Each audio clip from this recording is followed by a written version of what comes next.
All right, everybody. Welcome back to the Fantastic, Fantabulous Top 5 podcast. This is the show where Annie and I share all our opinions and all our thoughts and feelings on pop culture related stuff that we love and respect and all of the things. And yeah, so Annie's here to talk today. Hi, Annie. Hello. I'm a little shell shocked from the fact that my internet was flashing and it kicked us off. So this is the professional series con artist take two. Um, Yes. and I'll pull the other fun stuff from the earlier recording into the intro. And you were just about to tell us your number 5 movie. I was. So my number 5 movie is about I haven't seen it in a while, so I can't talk about it as well as I'd like, but it is still it is my number 5. It is the Mark Ruffalo character from Now You See Me, where he plays this cop who somehow I want to say he's investigating or looking into these magicians who are pulling off these great acts, but there's something fishy going on, and they end up getting arrested, and you think that they're the con artists, but I don't want to. It's spoiler alert, Right, right. but Mark Ruffalo is actually the con artist in this thing, and the target is Morgan Freeman. So I want to see it again because it's really good, and there's a lot. I don't know, the magic acts are pretty phenomenal, but at the end of the day, Mark Ruffalo is freaking awesome, and it was a great twist ending to know that he was the actual one pulling off this con artist, getting revenge against Morgan Freeman. So that's my number 5 is the Mark Ruffalo con artist from Now You See Me. Cool. I have not seen that movie. And I believe there also was a sequel. That's got what's his face? Jesse Eisenberg, and isn't Woody Yeah. Harrelson in there too? Harrelson, Isla Fisher.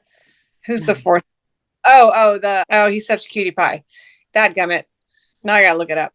All right. Well, you look it up and I will tell you about my number 5. Okay.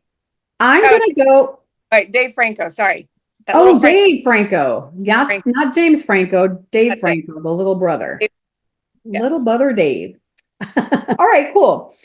My number 5 is, this is a real person, but I'm talking about the character in the movie, and only because Leonardo DiCaprio played him, and he's so good. It's Frank Abagnale from the Steven Spielberg directed Catch Me If You Can.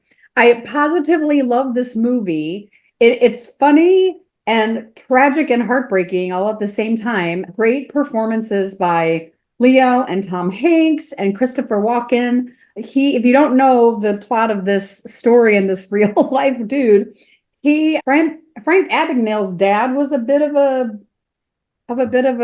con man himself, or at least he was more of a deadbeat dad, like didn't really want to work for a living. And so Frank winds up, when the parents are getting divorced, he starts messing around with writing bad checks, which turns into this incredible, getting free airline travel for posing as a pilot. And he also gets a job as a lawyer, and he gets a job as a doctor in a hospital, never went to college a day in his life, and, scammed the world, if you will, out of several hundred millions of dollars. And Tom Hanks is the Boston born treasury dude that's tracking him down. But it's funny and it's fun, and it's also sad because it's what young people will do when there's a perceived lack of affection or a perceived lack of protection. The things that an adolescent will do, and once I think you buy into that lie, you can't let it go. Like, he made a living out of telling all these lies and stealing all this money. So yeah, it's one of my favorite Spielberg films because it's a very different type of Spielberg movie, but I enjoy this one. And Leo is just, he's great. So that's my number 5. He is fun. And I love there's so many supporting characters or supporting actors, from Jennifer Garner, and I love all of the little parts of. Yeah. Amy Adams and Martin Sheen. It's full of cool people. It is really good. Hey, how'd you like to work with Steven Spielberg for 3 or 4 days and make a Best Picture nominee? Yeah, I'm in for that. Sure. Yeah. Okay, so my number 4 is a little low, surprisingly, but I'm gonna go with it anyway. So I'm gonna go with Roger Verbal Kent from The Usual Suspects. So Verbal Kent, played by Kevin Spacey, is he's this kind of gimpy member of a team of what they assemble to pull off this great was a robbery. And this whole time throughout the movie, it's told in flashback as he's telling the detective, Chaz Palminteri playing the detective, how this story, plays out. And lo and behold, Roger Verbal Kent is in fact, spoiler alert again, he is in fact Kaiser Soze. Kaiser Soze Is the mastermind, and he conned all of these people and has perpetuated this, this fantastical, mythical Kaiser Soze character well enough that by the end of the movie, he's, the limp goes away and he gets into, lights his cigarette and gets into his car and vanishes into thin air. Poof. He's gone. Poof, exactly. The best trick the devil ever played was convincing the world that he didn't exist. Yep. So that's one of my favorite lines of all time. Yes. So that's my number 4. Again, I'm sorry if you haven't seen The Usual Suspects by now. I'm so sorry, but you have to watch it. One of the greatest films ever, but I've already ruined the ending for you. So, sorry, what? Sorry, not sorry. We're sorry, not sorry, especially because if you listen to the show and you haven't seen that movie, there's something inherently wrong with you in a number of different ways. But Annie, seriously, this movie is so good. There's so much layering of character in the movie and little surprises along the way. And I love the fact that it's told in a nonlinear fashion, and you really don't know whose story you're watching until the end, and you realize this is Verbal's story. Across the board. So I good pick. That is excellent. I love it. Okay, my number 4. I am going with the character of Jonas Nightingale as portrayed by Steve Martin in Leap of Faith. This is a movie I've only seen about 2 or 3 times, but you hear about these types of stories all the time. Here's the revival, preacher who's coming into these small towns with these super mega believers, and he has a plant in the audience who he's going to heal. And he stumbles upon, if I remember correctly, a family or a little kid that believes in him so much and wants to be healed. And eventually, of course, his ruse is discovered. Lucas Hahn, is that his name? He's in the movie. He's the kid who wants to be fixed. And I mean, what can you say about Steve Martin? This is the perfect role for him because he can be goofy and he can be outlandish, but there's a little bit of a soul in there somewhere, and he's trying to figure it out. But just in terms of spectacle and entertainment value, that's what I love about this character. So that's my number 4. Okay, that's quite appropriate, I would say. I like that movie. I haven't seen it in a really long time. Cool. Well, so Steve Martin is also on my list, and he is a tie for my number 3 slot, and that would be Michael Caine and Steve Martin in Dirty Rotten Scoundrels. So Steve Martin as Freddie Benson, Michael Caine as Lawrence Jameson, and they are a pair of con artists who just work their way across Europe trying to scam rich ladies out of their money. And it's comic gold. I would say I like Steve Martin better, but he wouldn't be as fabulous in the movie without Michael Caine. So especially when he plays he has the eye patch and can I use the bathroom? Thank you. And by the end of the movie, you find out that they were actually not the masterminds that they thought, because it was actually Glenn Headley that conned them. So it's a great movie about con artists, period. They tried to do kind of a remake of it with Anne Hathaway. It didn't work for me, but yeah, it's hard to do remakes. But so there you go. That's for my number 3. It's a tie for those 2 crazy cats as the Dirty Rotten Scoundrels. I love it. That is, yeah. I've only seen that movie once, and I think I saw it in the theater, like when it was actually released. So that's one I need to go back and revisit. because I love both of them. I like Michael Caine, and I talk myself into liking him because I always feel like he's stolen Oscars from other people that I wanted to win, and I should stop thinking like that because Michael Caine is quite an established and talented performer. So I need to get over it. It's just, I really wanted Willem Dafoe to win for Platoon, and then I Yes. really wanted Tom Cruise to win for Magnolia. So that's that story.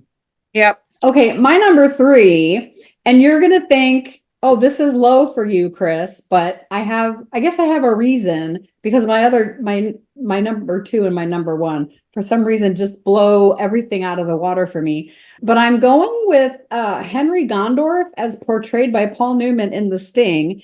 And you might be thinking, why just Henry and not Johnny Hooker? And I think it's because, again, here's Chris McPeak's resentment.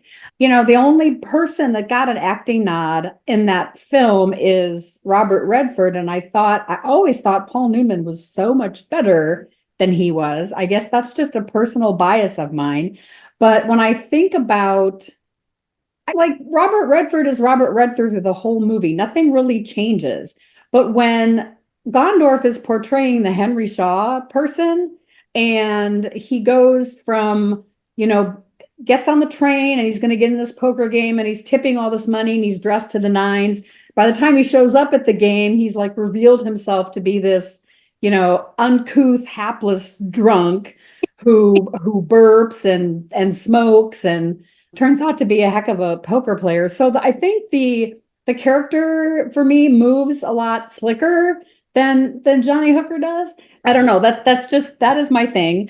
But regardless, this is one of the top movies ever, in my opinion. It deserved everything that it won.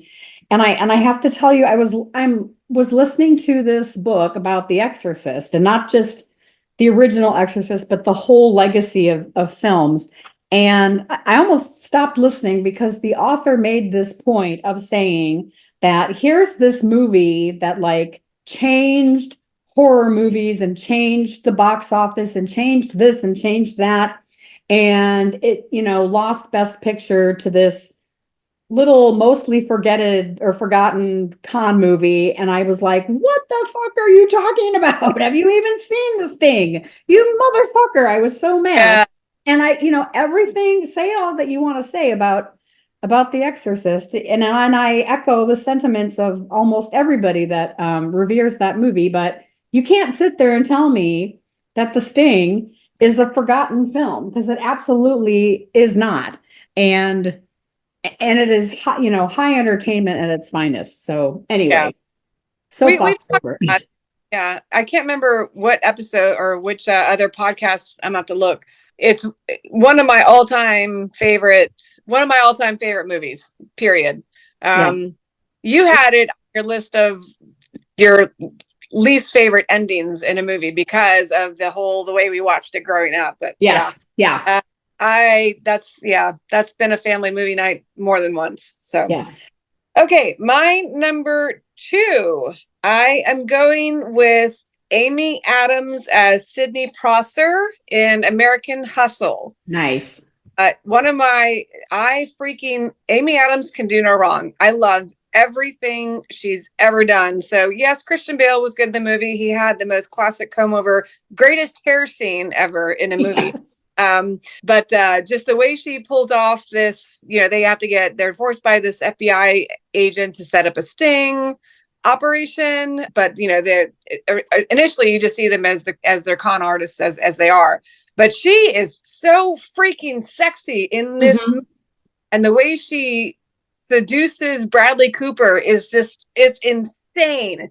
And she's just so what I'm looking for. She is. She's so convincing. She is so Yes. freaking convincing. So it's a great movie. That one of them, but all-star. Talk about an epic all-star cast.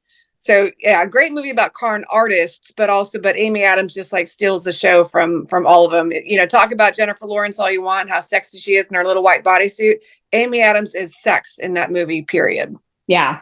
Yeah, Amy Adams is a revelation in this film. Everybody in this movie is good. I agree with you there. And Bradley Cooper with his, 70s perm, he's so crazy. Oh, He has, I mean, Bradley Cooper is so good. In his movies, he might have the smallest part of the movie, but he makes this huge, crazy dent in it with some of his over the top, like goofy characters. And he's not the con man in this, he's the FBI guy. So I don't know why I'm talking about him like this. But anyway, yeah, I love this movie. It's one of those movies like it pops up on Netflix or Amazon Prime, and I'm like, oh, maybe I should watch that. And I'm like, no, I've seen it before. Let's look at something else. But this is a movie that I feel like I should dig in a little deeper with. It's a David O. Russell movie. Yeah, just good writing, good everything. Fun stuff. yes, absolutely. All right, that's Number two to me, right?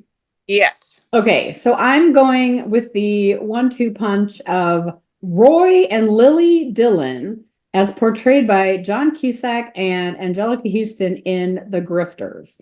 And I would have also put Myra in here, the Annette Bening character from that movie, but I think that the bulk of this story is about the mother and the son. And again, talking about lack of affection or too much affection, and a kid that leaves home early and happens to find a mentor who teaches him the short con game. But mom meanwhile has had this long-term career kind of running this horse race thing for a big mob boss back in Baltimore or something. And it turns out that she's actually scamming the big mob boss. But so mom eventually figures out that her kid is running these cons, and it gets into this very dysfunctional mother-son stuff, which is complicated by the fact that Myra is Roy's girlfriend. And when they go on the road to have a vacation together is when she discovers that he's a con man, and she reveals herself to him like, I'm looking for a partner and I think you should be it. And then it just kind of goes crazy from there. It's dark, but it's very slick. And yeah, I just I love this movie. I don't buy a lot of movies on Amazon, but I bought this one because it's one of those movies that I think a lot of people forget is out there. And it's just so highly entertaining, and the storytelling with the mother and the daughter stuff, or the mother and the son is just is crazy and a little intimidating and a little creepy at times. But the con stuff that's being portrayed, the little bits here and there are clever. And I mean, it's just no one but John Cusack could have played this part. If they had tried to put anybody else in there, it would have been horrible. And of course, where there's a John Cusack role, there's a tiny part for Jeremy Piven to do something fun because they're best friends. And so it's always good to see Jeremy Piven show up in a John Cusack movie. But yeah, that's my number two. So I remember when that came out, it had made such a big splash. It was a big deal. And Yeah. I don't want to, the ending just like completely destroyed it for me. Yeah. It was hard. It was too hard to watch. Yeah. It's very frustrating, but it's just so well done, I Yeah. suppose. Yeah. So I don't think I can ever watch that one again. I can't. Yeah. Too hard to watch. Fair enough. Fair enough. But a great movie. I agree. All right. So that's an honorable mention to me. So I was totally going to put The Sting with both Robert Redford and Paul Newman as my number one, but it seemed too easy. I'll do this. I'll say Johnny Hooker as my honorable mention, even though, no, I like Henry Gondorff's character more. So a tie for honorable mention is the con artist, all of the con artists from the movie The Sting. Yeah. Because it's, oh my God, talk about an all-star cast of con artists, because it's everybody, it's every con man that comes together for this thing, and all the con artists, not men, there's women too. Mm-hmm. Especially when they're essentially assembling the cast, when they're doing not auditions, but what's your con, what are you good at, what are your just everything about that movie is it's a blueprint for how to pull off the greatest scam of the century. And Robert Shaw is the perfect victim. God love him. He plays a villain so good. So yeah, I'll just say my honorable mention will be the entire cast of The Sting. How about that? I love Yeah. it. Yeah. Yeah, I can't say enough cool stuff about this movie. It makes me smile. And even, to the extent that Snyder was never really part of the play in the beginning, but once Yeah. he makes his way up to Chicago and Henry realizes what's going on, it's like, okay, we're gonna have to add a little something to this, and Yeah. we're gonna take two people instead of just one. And I love that so much. And I love the meeting at not Duke Boudreaux's, another place, but I love the people coming in and telling their story, and his Yes. specialty is an Englishman. Like, he's just Curly is great. Oh Um, yes. yeah, I love that movie. Love, love, love. Okay, so my honorable mention is a tiny little indie film from either 97 or 98 that I remember seeing in St. Louis at the Tivoli movie theater and thinking like, oh my gosh, this movie is freaking fantastic. And so I'm like, you know what? I need to watch this again and try to figure out if I still love it. And so, yes, I do. And so my honorable mention is a character named Baki, as portrayed by Bill Paxton in the movie called Traveler. So this is about a sort of a little family cult gang of con people that live in North Carolina, and they kind of just sort of have their own little, compound area, but they arrange marriages. You will marry from within the clan. And the movie starts with Mark Wahlberg coming. Mark Wahlberg's mother had been in the Klan and she married outside the family, or maybe it's the other way around. But the bottom line is Mark Wahlberg's coming there to go to a funeral and he wants in. He's like, I'm guaranteed a place in here because I'm the child of a member. And he'd been, the big dude, the big boss is like, no, you don't belong. Your mother or your father turned their back on us. And then here comes Bill Paxton, like, you know what? He's right. I'll take him under my wing. And if he screws up, I'll bounce him. So no problem.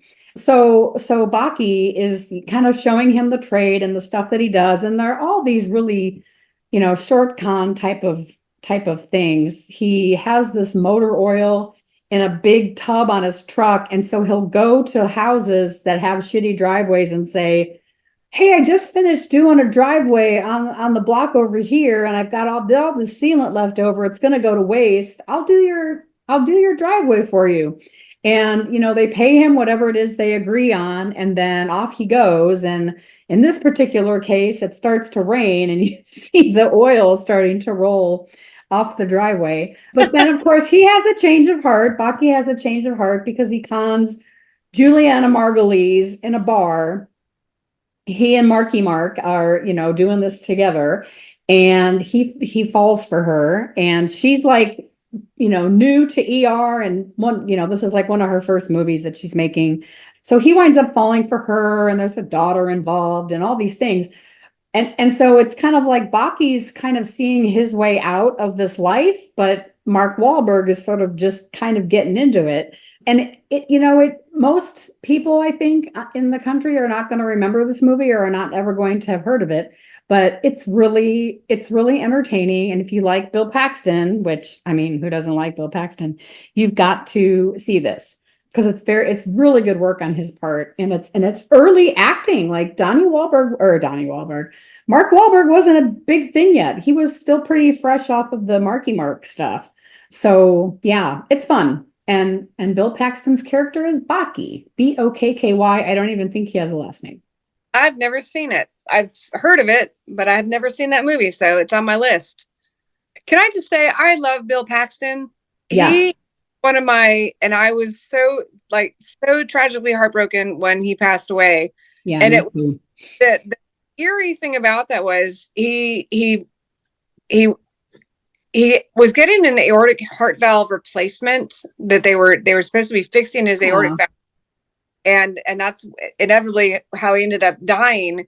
And that same week, my husband had his aortic valve replaced, and I was very panicked over, oh my God, Bill Paxton just died of this. So Oh, it was wow.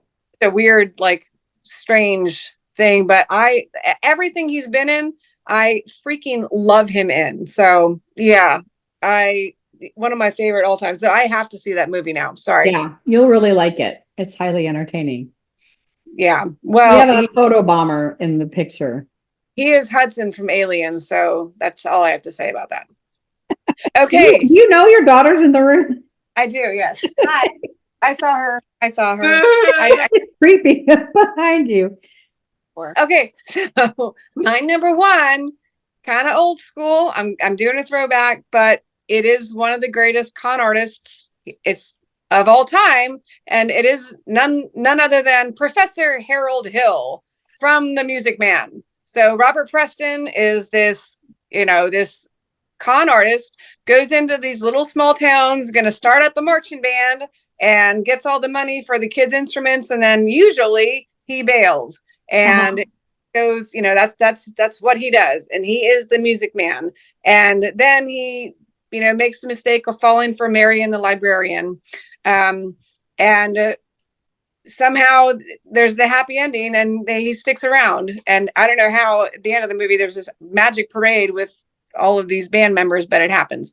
But so anyway, Robert Preston is adorable. It's a great musical. It's got cute little Opie Cunningham. Yes. Opie Cunningham with a trumpet that's like bigger than his whole body. It's such a great story, and especially because of the, marrying the librarian. She wants true love, and why would she have to fall in love with a con man? But it just worked, and it was so adorable.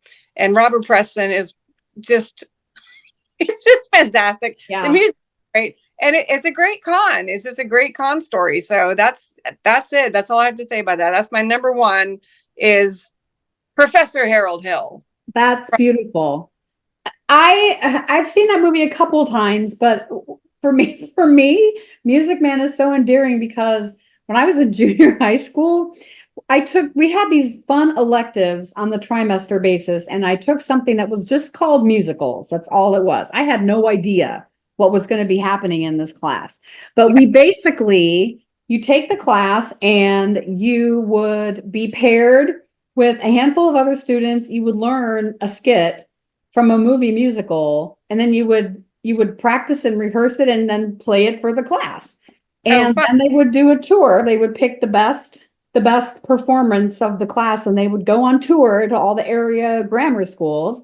And I took that class 2 years in a row. I took it my 7th grade and 8th grade year, and we got to go on the road. But there was a group of boys in our class that did the little rap on the train about Harold Hill.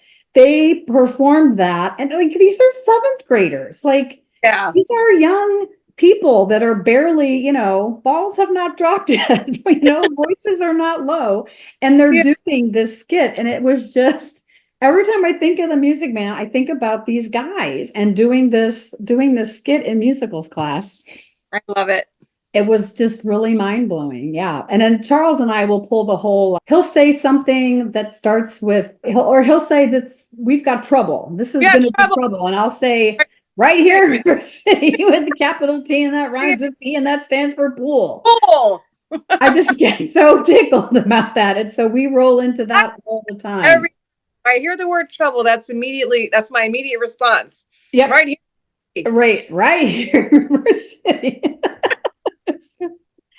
Oh my gosh. I'm going to go on YouTube when we're done and find the skit with the piano lessons where Mary and the librarian and her friend are kind of going back and forth about like how fussy she is about men, and you'll find a good man if you keep doting on the River City people. Cracks me up. Okay. My number one is, and this is my favorite David Mamet movie ever, although Charles can't stand it. He has to leave the room if I'm watching this movie because, as you know, David Mamet, when he directs, his delivery of dialogue is a little bit quirky and odd. You have to look past that. But nonetheless, the character of Mike Mancuso, as portrayed by Joe Mantegna in House of Games, is, in my opinion, the penultimate super dinosaur. And he says this himself. We showed them some dinosaur con men.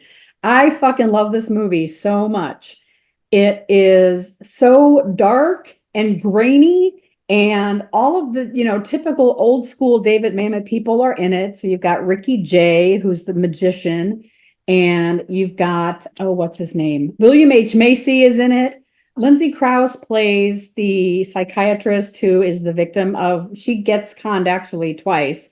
One of which she catches, but then she gets all like, I'm a therapist and I want to learn about what you do. And the best scene in this movie with Mike Mancuso is when they're in the Western Union office and he's talking about the game is confidence, but why? Because you give me your confidence? And he says, no, because I give you mine.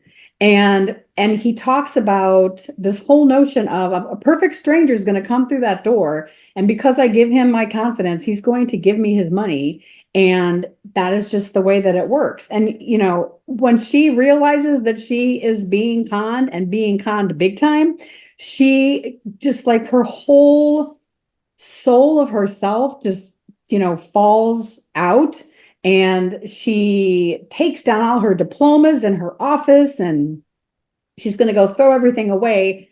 And she goes outside to go to the dumpster, and there's a clue there that clues her into, oh my God, this is not real. And she pulls off the perfect revenge in the end. And the lesson to be learned is that when you've done something unforgivable, all you have to do is forgive yourself, which is kind of a little bit of a cop-out. It's an easy way to get away with something bad. But the way that this all plays out in this movie, it is just so brilliant and so smart. And I love everything about this movie. But for me, dinosaur con man, that would be Mike Mancuso. And the movie is House of Games. I have never even heard of that. So now I definitely have to see that movie. It's so good. If you want to save that for my April trip, we'll watch it together. Okay. It's a deal. It's a winner. All right. So I'll recap first. Okay. My honorable mention is Baki in Traveler, and then Frank Abagnale in Catch Me If You Can, Jonas Nightingale, Leap of Faith, Henry Gondorf in The Sting, Roy and Lily Dillon in The Grifters, and Mike Mancuso in House of Games. I'm so glad that we kind of didn't do any overlap with this, because there was definitely. So my honorable mention was the rest of the cast of The Sting. And Mark Ruffalo, Now You See Me, Kevin Spacey, Usual Suspects, Michael Caine, Steve Martin from Dirty Rotten Scoundrels, Amy Adams in American Hustle, and then number one, Robert Preston as Professor Harold Hill in The Music Man. Very good. Beautiful. He's a what? He's a music man. He sells cigarettes to the kids in the land. What a great list of movies. Incredible list of movies. You've got thrillers, you've got, you got musicals, you've got drama, everything. You have comedy, the whole bit. What a great list.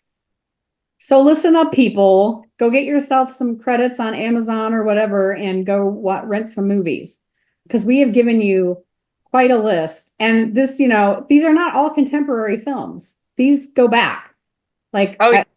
Music Man's from the 60s, maybe? Yeah, we've got, some good 70s and 80s movies in here and some good 90s movies. It is a Gen X list. What can I say? Yeah. It's a good one. Okay, so that's going to wrap it up for this week's topic. But you know that we're going to keep rolling. This particular series, I think, is turning into an epic one. We have quite a few more professions that we want to discuss, and we'll get to them all because we love this shit.